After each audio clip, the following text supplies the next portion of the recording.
Halo teman-teman, apa kabar kalian semua? Semoga baik-baik saja ya. Kali ini saya mau membahas film yang lagi booming banget nih. Film yang dipersembahkan oleh Netflix ini udah bikin geger warga Indonesia. Soalnya menurut mereka film ini bagus banget. Apakah beneran bagus? Yuk langsung saja kita review film The Yin Yang Master.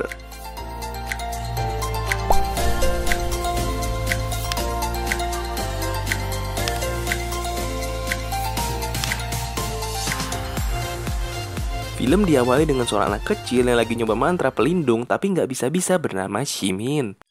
Dan di sana Shimin ini ditemani oleh gurunya. Shimin selalu berlatih, namun terus gagal hingga saat Shimin dewasa. Dia merasa sudah yakin atas kemampuannya dan ingin berhenti saja. Melihat kesombongan Shimin, gurunya merasa kecewa dan berkata, "Kau tidak bisa menjadi Master Yin Yang tanpa mempelajarinya." Namun ketika mereka sedang berbincang, tiba-tiba muncul sosok ular yang sangat besar. Melihat hal itu, guru Shimin langsung memindahkan Shimin ke dunia bagian luar agar Shimin tetap aman. Keadaan semakin tidak karuan, hingga akhirnya sang guru menggigit tangannya dan berubah menjadi Titan. Tapi bohong.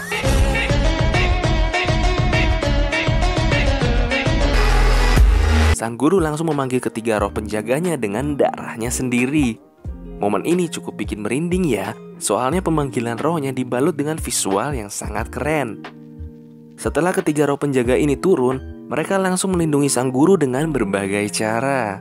Namun gurunya harus terkena duri dari ular karena melindungi Shimin yang tidak bisa melafalkan mantra pelindung dengan baik. Pada saat terakhirnya, salah satu roh penjaga yang bernama Roh Emas mengorbankan dirinya agar semua ini berakhir dengan baik. Nah, semua itu tadi terjadi di alam spiritual.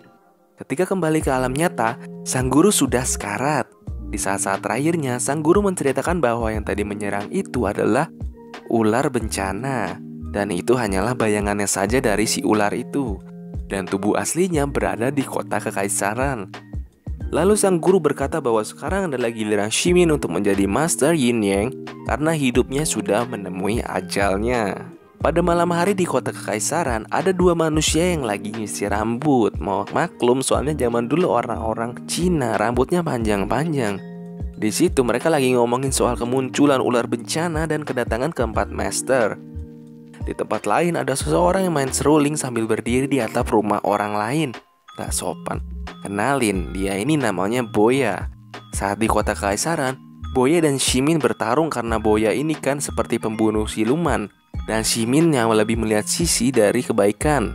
Mereka berdua bertarung karena Shimin ingin menyelamatkan siluman, namun Boya ingin memusnahkannya karena maling gitarnya. Setelah bertarung, Shimin melihat siluman yang tadi sedang bersembunyi di ganggang.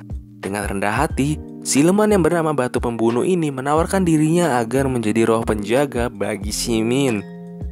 Dengan baik hatinya, Shimin merubah siluman ini menjadi roh penjaganya. Tetapi nggak disangka-sangka, mereka berdua bertemu juga di istana. Kemudian ada Master Long Yi hingga Master Shoyi, sang imam kekaisaran di sana. Sebenarnya ada satu lagi master bernama Hong Re. Tapi karena sudah tua, jadi beliau istirahat duluan. Pada pagi harinya mereka semua berkumpul untuk bertemu ratu, kecuali Master Hong Re karena tidak hadir. Namun sebelum itu mereka semua berkumpul dan bertemu dengan Putri Changpin. Dibalut dengan karismanya, Putri Changpin menanyakan keberadaan Master Hong Re yang ternyata sudah meninggal.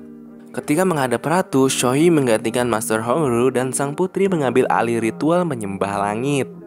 Setelah itu dimulailah momen di mana mereka saling menyalahkan namun tak ada yang mengaku. Hingga pada saatnya mereka harus memburu para siluman untuk mendapatkan ekstrak jiwa siluman dan diberikan pada 4 patung penjaga. Nah, di sini saya jelasin dulu ya, kenapa mereka memburu para siluman dan jiwa siluman ini. Jadi terdapat 4 patung penjaga di semua sudut kota kekaisaran yang dimaksudkan untuk mengunci kalau ular bencana itu muncul. Jadi biar ular bencana itu tidak menyebarkan ketakutannya atau kebencanaannya di luar dari kota kekaisaran. Di lain waktu, ketika ketiga master lagi sibuk mencari siluman, ternyata si Boya ngeliat Shimin lagi enak-enakan ngeteh sama ciwi-ciwi cakep nang mulus. Beberapa hari kemudian, Boya lihat Shimin lagi ngeliatin papan yang ada tulisan kasus-kasus siluman. Pas mereka lagi ngobrol, tiba-tiba datang salah satu roh penjaga punya Shimin yang bawa berita tentang sang putri. Ternyata sang putri sedang kemasukan siluman yang berbentuk seperti cacing pita di tubuhnya. Seketika Shimin pun langsung mengambil jarum dan menyembuhkan sang putri. Dengan membaca mantra, dan cacing pun keluar dan pindah ke tubuh Shimin. Shimin yang pucat habis nelan cacing itu langsung dibantu netralisir oleh si Boya. Dan pas udah setengah sadar, Shimin langsung merubah siluman cacing tadi buat jadi ekstrak jiwa siluman yang akan diberikan ke patung penjaga naga Nilakandi. Berkat aksi Shimin, sang putri sudah sadar dan berterima kasih atas pertolongan yang diberikan oleh Shimin. Di sisi lain, siluman kumbang milik Long Yu melihat sesuatu yang amat penting sehingga membuat Long Yu nekat untuk pergi ke kamar sang ratu. Long Yu dihajar habis-habisan oleh Shoyi dan Boya terus memojokkannya, namun Shimin terus membela Long Yu. Tetapi tiba-tiba muncul seonggok rambut seperti Sadako ngelilit leher Long Yu sampai dia pun meninggal. Sebelum Long Yu meninggal, dia berkata kalau putri itu adalah ratu yang sesungguhnya. Setelah itu malam pun menjadi tegang dan di saat yang bersamaan putri mengacungkan pedang ke Shoyi karena telah membunuh Long Yu. Jadi yang bunuh Master Hongru dan Long Yu adalah rambut siluman milik Shoyi. Menurut Shoyi, Long Yu harus dibunuh karena dia sudah mengetahui rahasia Shoyi dan berencana membunuh Shimin karena Long Yu memberitahu apa yang dia lihat kepada Shimin. Pada pagi harinya, Shimin dan Boya bertukar mantra agar jika sesuatu terjadi pada salah satu dari antara mereka dapat meminta pertolongan satu sama lain. Lalu Shimin bertemu dengan sang putri untuk memberikan pedang yang dititipkan oleh gurunya. Pedang ini bernama Fang Ye. Mendengar nama Fang Ye, putri langsung menangis dan menanyakan keberadaannya.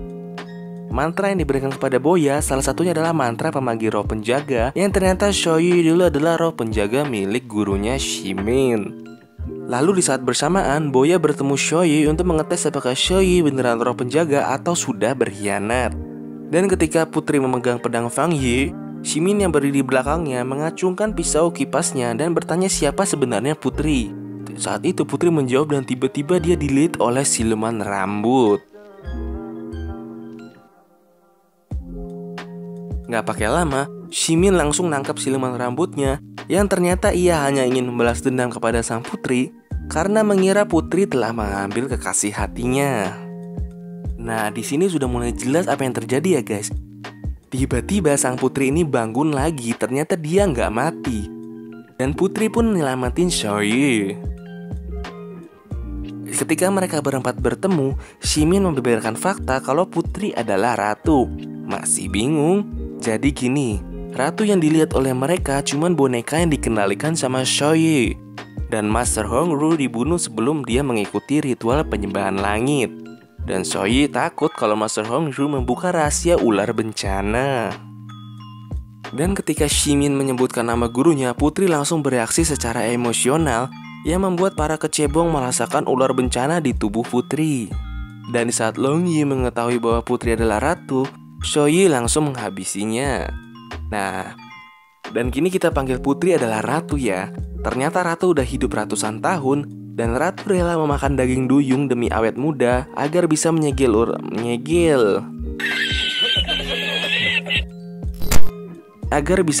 ular bencana. Namun semua ada konsekuensinya. Konsekuensinya adalah ia tidak bisa meninggalkan kota kekaisaran. Setelah membeberkan faktanya, ratu merasakan sakit di perutnya.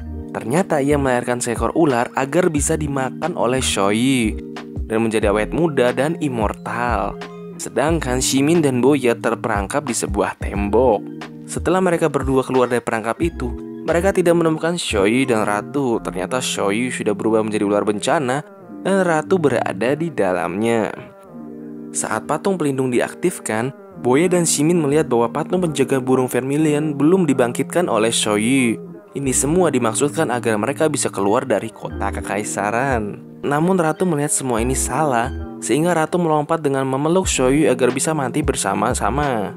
Shimin berusaha menghentikan Shoyi dengan memanggil para roh penjaganya. Namun apa daya, Shoyi yang menjadi sangat kuat ini tak bisa dikalahkan dengan mudah. Lalu Boya dengan segala kejantanan dan keberanian hatinya Dia merelakan seluruh darahnya untuk membangkitkan patung penjaga burung vermilion itu. Dengan epiknya, Boya turun dari langit sampai menghancurkan patung penjaga. Dan Boya pun berubah menjadi roh penjaga bagi Ximin. Di sini Boya terlihat lebih berkarisma dari sebelumnya. Sementara Boya bertaruh dengan Xiaoyu, Ximin sendiri membujuk ratu agar menghentikan semua ini. Tapi sebelum itu, Ximin memperlihatkan sesuatu. Mereka berada di tempat guru Ximin meninggal. Dan ratu berdialog dengan guru Ximin yang akhirnya menyadarkan sang ratu bahwa ada yang benar-benar mengingat namanya dan mencintainya. Saat ratu dan Ximin sudah berada di dunia nyata lagi, Ximin menyerahkan pedang Fang Yi kepada Boya untuk membunuh Xiaoyu. Namun ternyata Xiaoyu tahan banting. Melihat itu tak bekerja, ratu mengancam untuk mengakhiri hidupnya sendiri. Dan itu tidak menggoyahkan Xiaoyu untuk berhenti. Pedang itu akhirnya menancap di tubuh Xiaoyu, namun Xiaoyu kayak sudah kebal. Malahan pedang itu dibalikin lagi ke Ximin, tapi pedang itu malah nembus badan Ximin. Kemudian Ximin mengingat lagi kata-kata gurunya dan akhirnya ia berhasil melafalkan mantra yang lebih kuat dari sebelumnya. Dan Ximin akhirnya bisa menghabisi Xiaoyu. Setelah semua berakhir, Boya pun kembali ke tubuh aslinya. Dan mereka pun berdua berbincang sebelum kembali pulang ke tempat masing-masing. Ximin bercerita bahwa ternyata gurunya pernah berada di kota kekaisaran. Ratu dan guru Ximin saling jatuh cinta, namun karena sang guru harus melanjutkan misinya, ia menciptakan roh penjaga agar bisa mengawasi sang ratu setiap waktu. Namun hal itu disalahgunakan oleh ratu yang terlanjur cinta dan rindu. Ratu meminta si roh penjaga agar berubah menjadi sosok yang dicintainya. Dan karena roh penjaga ini diperintahkan untuk menjaga ratu selamanya, dia kemudian menjadi terobsesi dengan kata selamanya. Itulah mengapa Xiaoyu ingin menjadi abadi. Malam pun tiba, dan Boya mengantar kepulangan Ximin dengan alunan serulingnya. Dan memerintahkan panahnya agar mengantar kepulangan Ximin dengan aman. Dan di scene terakhir kita diperlihatkan jasad dari Long Yi. Apakah ada kelanjutannya? Atau Long Yi menjadi inang ular bencana? Mari kita tunggu aja ya teman-teman. Jadi pesan yang bisa kita ambil dari film ini adalah mencintai orang dengan sewajarnya saja. Karena jika terlalu berobsesi dan terlalu berlebihan, bisa mengakibatkan dan merugikan diri sendiri serta orang lain. Seperti kata pepatah Cina, Wu Ji Bi Fan, yang artinya berlebihan adalah tidak baik. Semoga tayangan ini bermanfaat bagi teman-teman. Sampai jumpa semuanya.